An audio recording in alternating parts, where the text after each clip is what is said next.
Olá, alunos do oitavo ano, tudo bem com vocês? Estamos aí, mais uma semana com os Planos de Estudos Tutorados de Minas Gerais, os PETs, agora o PET 2021. E esse, o PET volume 2. Vocês já devem ter visto que o PET volume 2 tem 6 semanas. E queria lembrar para vocês que todo domingo tem vídeo novo aqui no canal. Então se inscrevam, para que vocês possam receber a notificação dos vídeos aí. Durante a semana tem algumas gameplays, tem alguns vídeos também sobre mitologia. Então se você puder dar essa força, se inscreva no canal, curta, comente os vídeos aí, beleza? Bom, então pegue seu caderno e vamos juntos fazer as atividades dessa semana.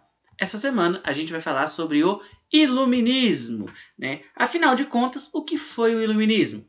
O Iluminismo foi um movimento intelectual que começou na Europa a partir do século XVII e ganhou força no século XVIII. A França é considerado o país que liderou intelectualmente o iluminismo europeu.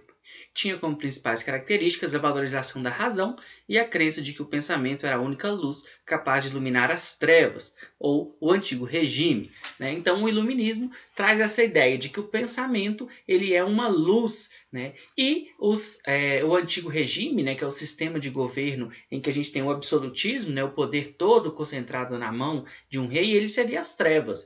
E a falta de conhecimento também seria as trevas. E o iluminismo seria essa luz, que iria iluminar as trevas. Por isso o nome iluminismo, a ideia da razão poder iluminar as trevas. E a gente vai ter uma série de pensadores aí que vão pensar no campo da matemática, da política, da filosofia, e eu vou explicar para vocês alguns desses pensadores. Um desses pensadores vai ser o René Descartes.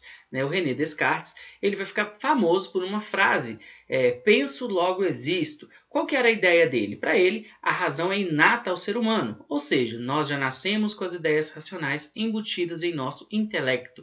Então, nós somos seres que temos a razão dentro da gente e a gente tem que trabalhar essa razão, colocar ela para fora. Além disso, uma outra coisa muito importante que ele fez aí, porque foi ele o criador do plano cartesiano, que é aquele plano, que é em formato de cruz, dividido em x e y, que vocês veem lá na matemática. Isso foi criado aí pelo René Descartes. Outro nome muito importante do iluminismo vai ser o Isaac Newton. Vocês já devem ter visto falar sobre ele aí, uma história famosa. É que, segundo relatos, quando ele estava sentado embaixo de uma macieira, uma maçã caiu em sua cabeça e a partir daí ele desenvolveu uma hipótese de que havia uma força que puxava tudo para baixo. E a isso deu o nome de gravidade.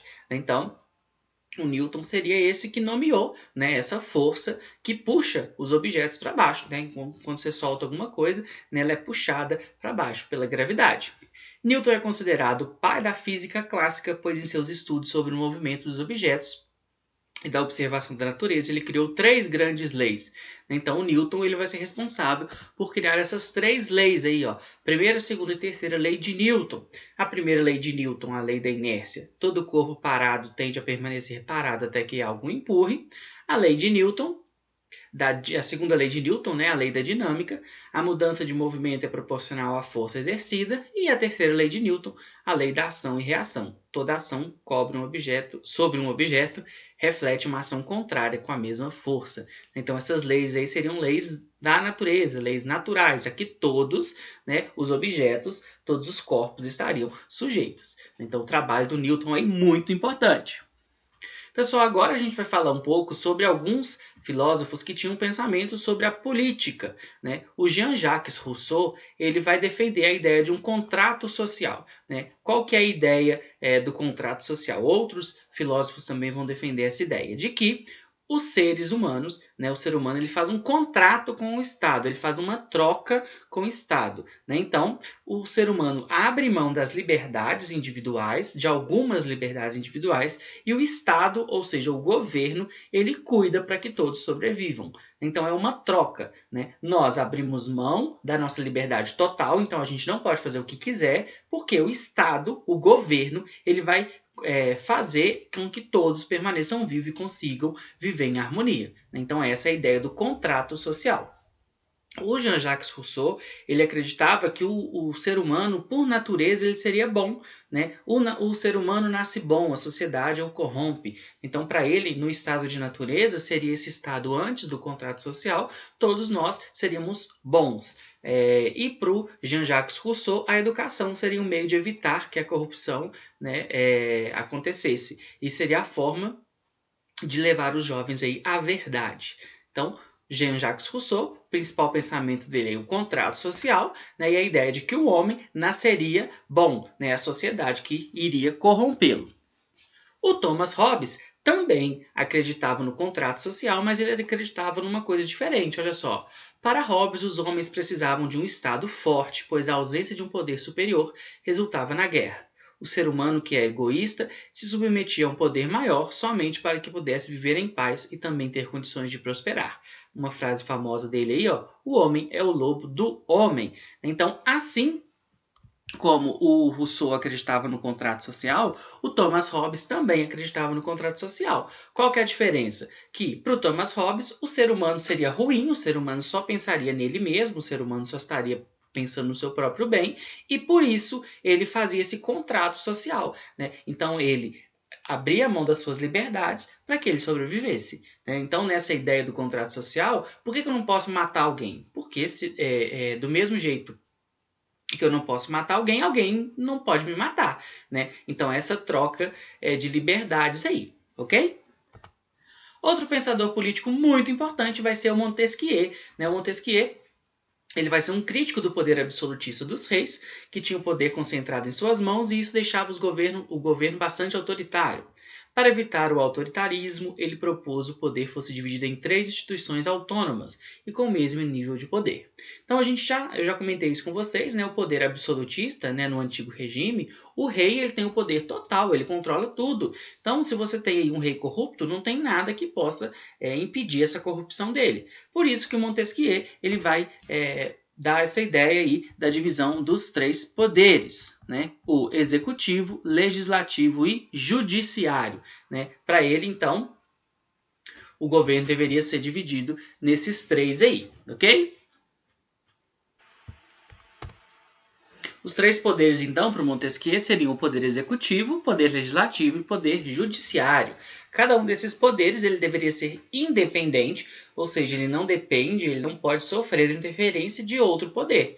Né? Então, o poder executivo ele gerencia do Estado e ele coloca em prática as leis aprovadas. O legislativo ele elabora as leis e o poder judiciário seria responsável pela apreciação e julgamento segundo o ordenamento jurídico. Né? Ele tomaria conta para ver se as leis estariam sendo cumpridas.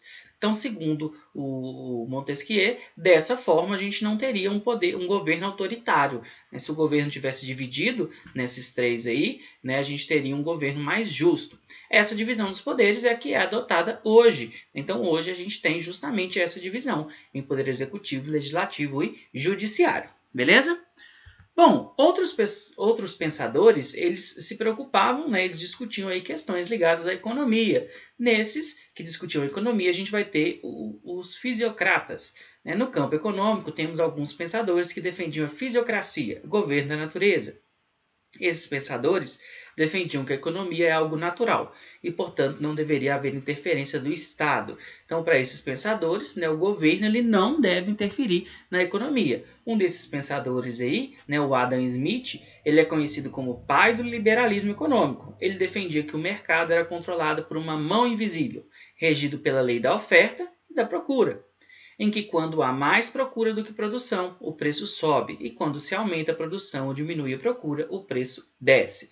Então, o Adam Smith ele acredita, né, que o mercado, né, das coisas, as trocas comerciais, elas são regidas por uma mão invisível. Né? Então, não é o governo, são várias leis, né, entre elas a lei da oferta e da procura, que é algo natural, que existe ali. Né? Qual seria essa lei da oferta e da procura? Se você tem um produto que ele está sendo muito procurado, esse produto tende a aumentar de preço. E se você tem um produto que existe em grande quantidade ou ele é pouco procurado, esse produto tende a diminuir de preço. Então essa seria a lei da oferta e da procura, que estaria inserido dentro dessa mão invisível. Não é uma lei que está registrada, né? É uma lei que o próprio mercado colocaria em prática, ok?